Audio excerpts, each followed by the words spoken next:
Good morning, Jerome. Good morning, Debbie. Good morning, Jerome Westbrooks. Well, you know, I have my own international TV network now. Okay. Running from my kitchen.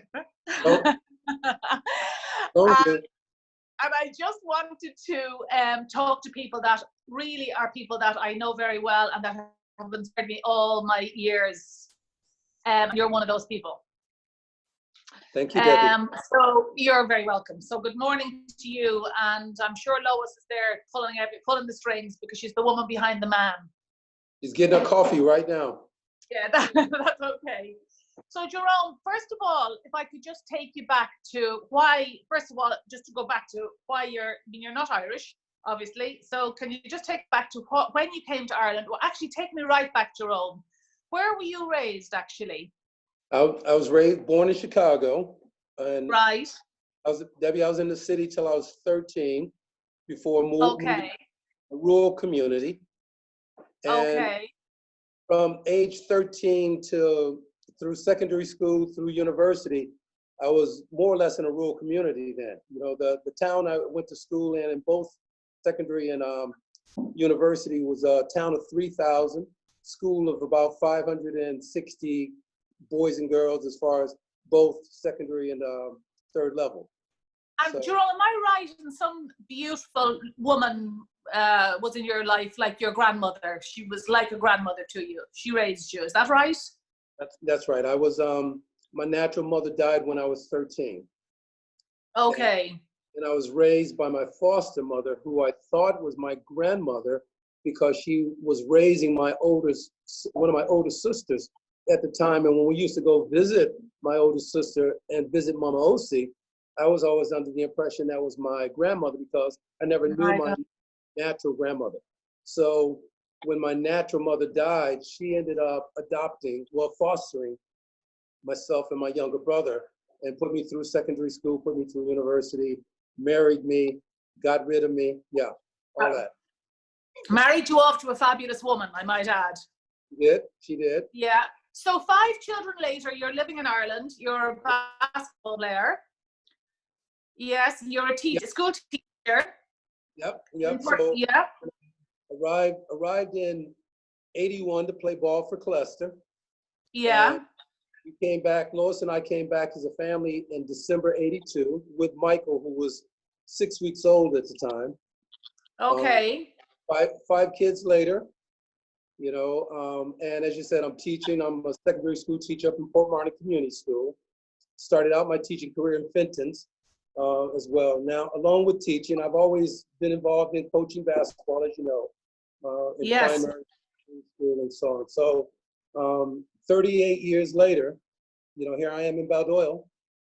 My God, you're amazing. I mean, considering you look 38. Well, closed in like everybody else. Yes. Well, I can only say overall my years, but even because my own son plays basketball, you've had such an influence on so many young people's lives. You're just an incredible person, really. You're such a role model to so many younger people. Like even still today, everybody that talks about you in those terms. You're really an incredible role model to people, considering you've had your own background was difficult to begin with, etc. You're stuck, I have to say. But in the time with Jerome,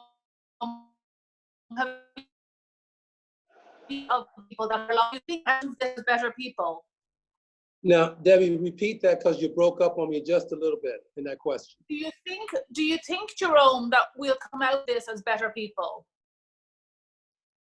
Yes. Yeah, the simple answer is yes. You know, I mean, I can elaborate on why I feel that way, but I think everybody is kind of communicating and reflecting on what's happened that has forced so many of us to slow down, reflect, see so many quality aspects of maybe our lives that we've taken for granted at times. You know, because of our day-to-day requirements. You know, no one's denying that we've got to do what we got to do. But I think in the end, for myself and a lot of people, I think we're going to go in this and realize, yes, we've got to get back to the grind but am I going to prioritize things a little bit differently? Okay. Okay. Jerome, do you mind me asking you how old you are? I do. Because you look amazing. You just look amazing, and you're still playing basketball, which is just Yeah. amazing. Yeah, Debbie, I'm 63. Oh my God, you're amazing.